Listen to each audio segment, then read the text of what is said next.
파트 1, 오프닝, 메마른 댐을 집어삼킨 자본 상상해 보십시오. 거대한 댐이 절반쯤 지어진 채 방치되어 있습니다. 상류의 수원은 풍부하고 하류의 마을들은 극심한 가뭄에 시달리며 물 한 방울에 기꺼이 천문학적인 대가를 지불할 준비가 되어 있습니다. 댐을 완성하기만 하면 이 모든 부를 독식할 수 있습니다.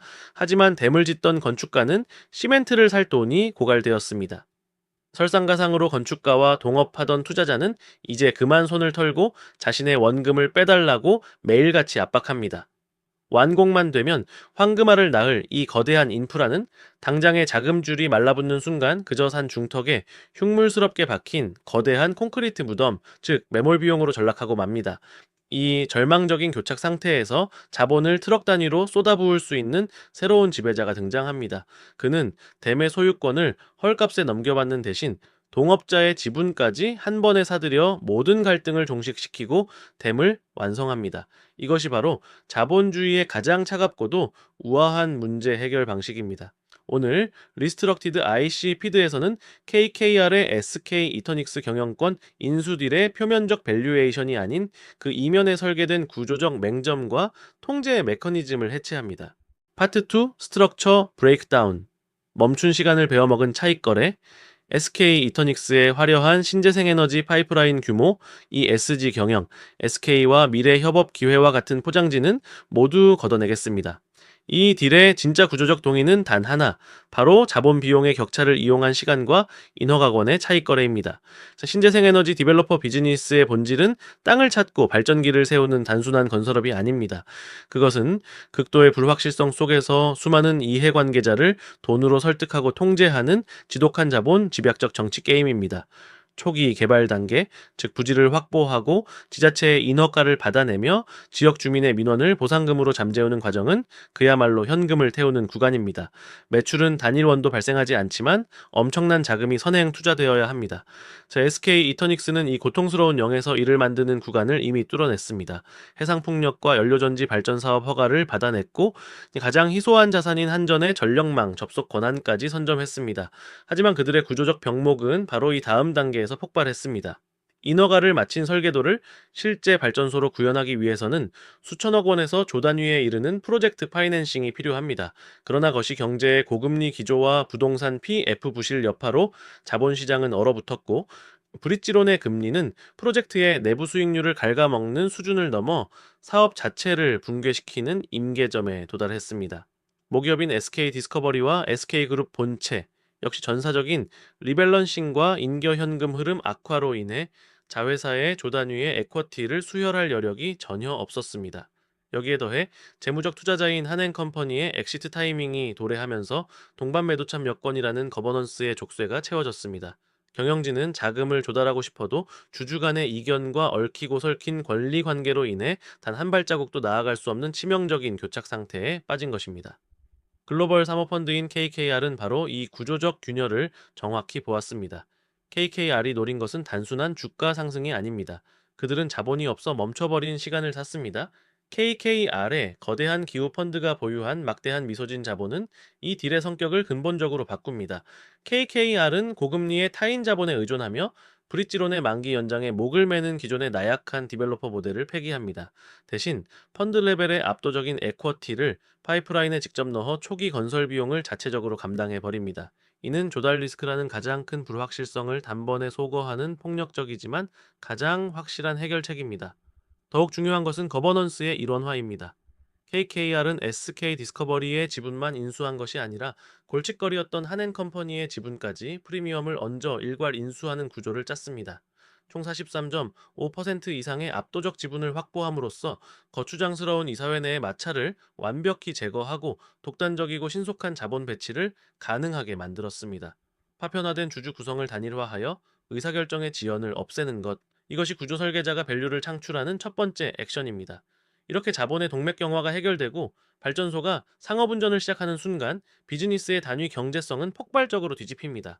과거처럼 한전에만 전력을 파는 것이 아닙니다. 바야흐로 AI 데이터 센터와 반도체 클러스터 증설로 인해 기업들은 R200 달성을 위한 전력 확보에 혈안이 되어 있습니다. 완공된 SK 이터닉스의 발전소는 이들 대기업과 15년에서 20년에 달하는 장기 기업 전력 구매 계약 코퍼레이트 PPA를 체결하게 됩니다. 이때부터 SK 이터닉스는 리스크가 높은 디벨로퍼가 아니라 매달 고정된 프리미엄 현금이 쏟아져 들어오는 초우량 독립발전 사업자 플랫폼으로 그 본질이 완전히 탈바꿈합니다. 리스크가 통제된 자산은 시장에서 완전히 다른 평가를 받습니다. KKR은 낮은 배수에 머물던 불안정한 디벨로퍼를 인수하여 자본을 태워 리스크를 지운 뒤 높은 멀티플을 받는 인프라 플랫폼으로 변환시키는 구조적 차익 거래를 설계한 것입니다. 전력망 접속이라는 보이지 않는 해자를 독점한다는 것도 이 딜의 핵심입니다. 한국의 전력 시장은 현재 치명적인 구조적 병목을 겪고 있습니다. 전기를 수요처로 실어 나를 한국전력의 송배 전망 여유 용량이 바닥났습니다. 즉, 그 신규 진입자가 자본을 쏟아부어 인허가를 새로 받는다 해도 전기를 계통에 연결하지 못하면 발전소는 무용지물이 됩니다. SK이터닉스의 파이프라인들은 이 송전망 접속 권한을 이미 기득권처럼 확보하고 있습니다. 뼈대를 세우는 가장 힘든 일은 전 주인이 끝냈습니다. KKR은 그저 압도적인 자본의 우위를 통해 끊어진 다리를 연결하고 그 위를 지나가는 모든 통행료를 독식하는 완벽한 톨게이트를 완성했을 뿐입니다. 파트 3. 거버닝 로직. 손실을 외주화하는 냉혹한 방화벽. 설계자는 수익을 내기 위해서가 아니라 잃지 않기 위해 구조를 짭니다. 대중은 사모펀드가 이 기업을 누구에게 얼마에 몇 배의 멀티플에 팔았냐에만 열광합니다. 하지만 무한책임사원 GP의 진짜 의도는 철저하게 바닥을 막는 작업, 즉 하방 통제를 향해 있습니다. 이 구조는 어떻게 팔 것인가 보다 어떻게 원금을 방어할 것인가에 극도로 치중되어 있습니다. 그 이유는 신재생에너지 인프라딜이 본질적으로 시간과의 싸움이자 초과 비용에 지뢰밭이기 때문입니다. 자, 통상적인 바이아웃 딜에서 PE는 레버리지를 극대화하여 에쿼티 수익률을 끌어올리려 합니다. 하지만 본건에서 KKR은 이례적으로 거대한 에쿼티 화력을 전면에 배치합니다. 이들은 단순히 SK 디스커버리와 한엔컴퍼니의 구주를 인수하는 데 그치지 않고 추후 파이프라인 개발을 위한 신규 자금 조달 시 전환상환 우선주나 선순위, 구조화 증권을 단독으로 인수하는 방식을 취할 수 있습니다. 이는 수익률을 희석시키는 바보 같은 짓이 아닙니다.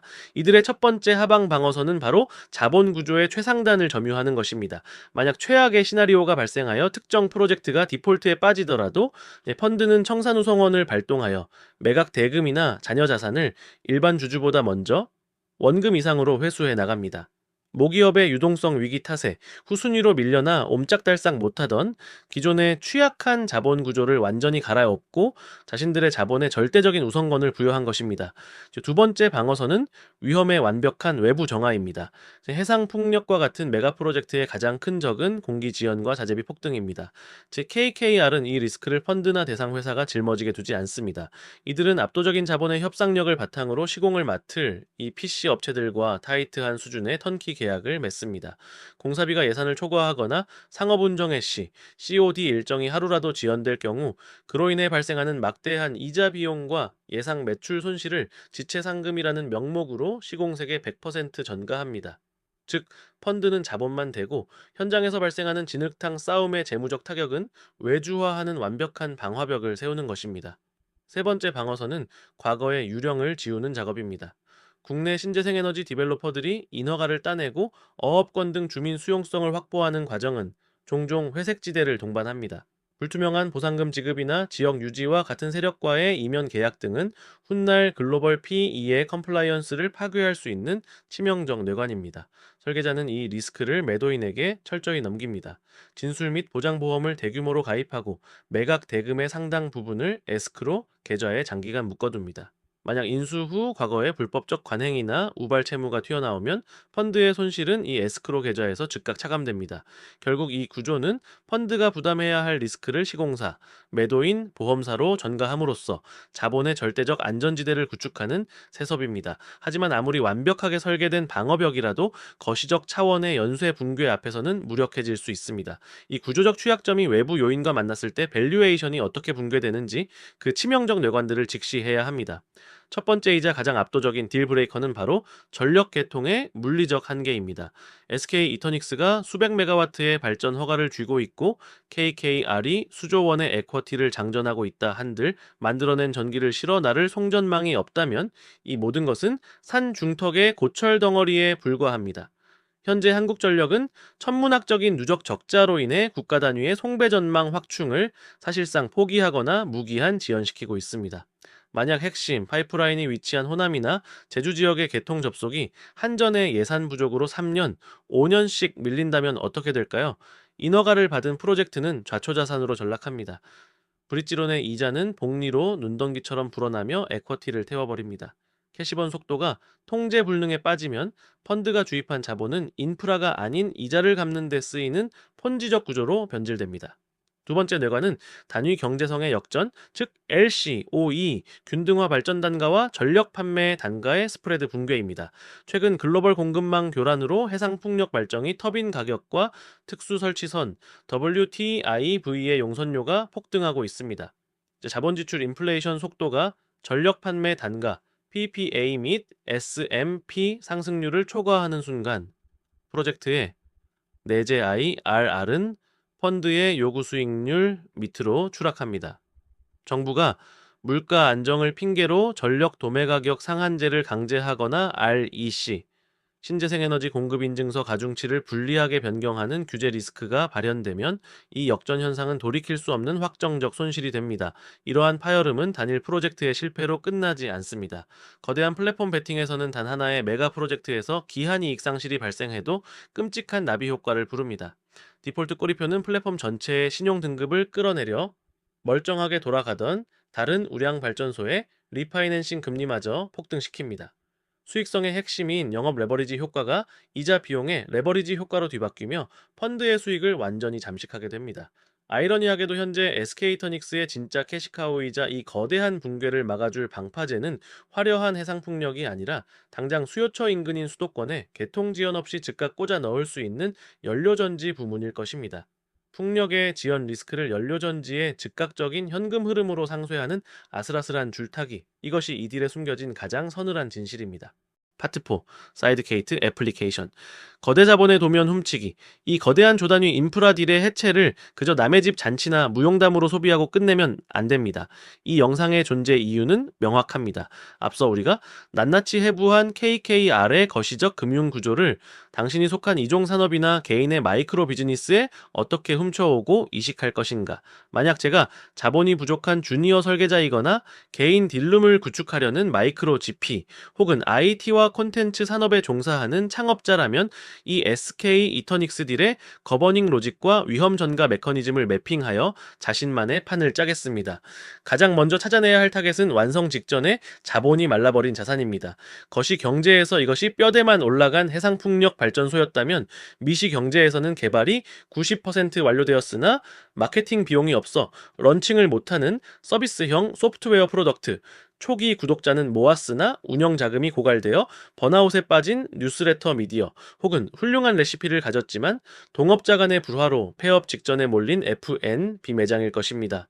이들의 공통점은 핵심 가치는 존재하나 자본의 동맥경화와 주주 간 거버넌스 마찰이라는 구조적 병목에 갇혀 있다라는 것입니다. 대중은 이런 자산이 위험하다며 피하지만 제 구조 설계자는 이것이 가장 완벽한 차익 거래의 먹잇감임을 직감합니다. 여기서 첫 번째, 액션 플랜. 즉 거버넌스의 강력한 일원화를 실행합니다. 초보자들은 이런 부실 자산에 조금의 지분을 대가로 소액의 성장 자금을 태우려 합니다. 이것은 멍청한 짓입니다. 낡은 지배구조 위에 새로운 자본을 붓는 것은 밑빠진 독에 물을 붓는 것과 같습니다. KKR이 한행컴퍼니의 지분까지 프리미엄을 주고 일괄 매입하여 이사회를 장악했듯 당신은 갈등을 일으키는 동업자나 지쳐있는 애인절 투자자의 구주를 헐값에 모두 사들여 캡테이블을 완벽하게 클렌징해야 합니다.